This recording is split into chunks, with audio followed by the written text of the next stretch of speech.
Guys, one of the main reason bakit kailangan nyo matuto mag-DEX is lahat po ng mga biggest gems, like yung mga meme coins na dinadrop ko a while ago, isipin nyo like in 1 minute nagpa 5x yung pera ko kanina. Lahat yun guys, nangyayari po yun sa loob ng DEX. Okay, so kung gusto mo talaga tumalpak ng malaki, gusto mo talaga yung mabibilis ang pera, matataas yung risk appetite mo, dito po talaga yun sa DEX nangyayari guys. Kaya napaka-importante matutunan mo yung DEX. Ngayon, the reason bakit hindi ko siya nare-recommend sa mga beginners, medyo nakakalito kasi siya, kaya tayo nag-live right now. So okay, magpo-focus tayo today sa pinaka-trending na wallet which is Phantom. So ang pinaka-importante right now is matutunan nyo mag-Phantom. Kasi bakit? Phantom kasi yung pinaka-sikat right now and Solana chain talaga yung pinaka-hot right now. So pinakailangan mo guys, kailangan mo ng Google Chrome. Okay, number 1, sulat mo sa notepad mo right now, you need a Google Chrome. Okay, Google Chrome, hindi Mozilla Firefox, hindi Microsoft Edge, hindi Safari, Chrome ang kailangan mo. Kasi guys, most of the crypto wallets sa DEX guys is compatible po yan sa Chrome. Okay, kailangan mo ng Chrome. And then, once sa Chrome ka na, you will search for Phantom extension. So, search mo yan, okay? Lalabas to sa search list mo, and then, kiklik mo lang tong Phantom Chrome Web Store. So, kiklik mo yan, step 2, yan ang gagawin mo. Click nyo yung Phantom Chrome Web Store. Once na makita mo to, okay, be aware, okay? Be aware kasi maybe may mga ibang extension po na fake. So, paano mo malalaman kung tama yung Phantom na to? Makikita mo dito sa users. Okay, check mo yung users, dapat meron siyang 6 million users. Tapos dapat mataas yung rating niya. Para ka lang di buibili sa Shopee, Lazada. Kailangan mataas yung rating, kailangan marami nang bumili. And then i-add to Chrome mo siya, click mo lang tong add to Chrome. Pag click mo ng add to Chrome, i-click mo lang tong add extension and then lalabas na siya dyan. Kailalatin siya. So kita nyo lumabas siya dito lahat, nag-download mo na siya. Ayan, nakikita nyo lalabas siya dyan. Tapos automatically mag-install na yan. Okay, hindi yan pupunta dun sa download history ng desktop mo, automatically mag-install na yan. Now, this step is very same when it comes to Mac and Windows. Pares lang to, okay? Pares lang. So ngayon, once na nandito ka na, ang gagawin mo, gagawa ka ng bagong wallet. Okay? Gagawa ka ng bagong wallet. Create a new wallet. Ayan, create a new wallet.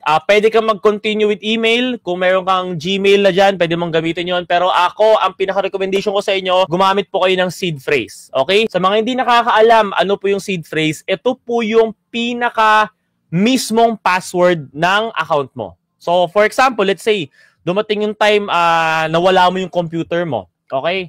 Nawala mo yung cellphone mo. Paano ma-recover wallet mo? Kailangan may copy ka na itong seed phrase na to.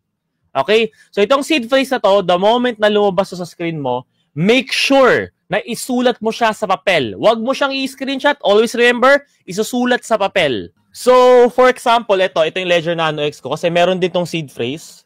So, maghanap kayo ng mga papel na parang ganito para mas madali nyo siya matago at matibay.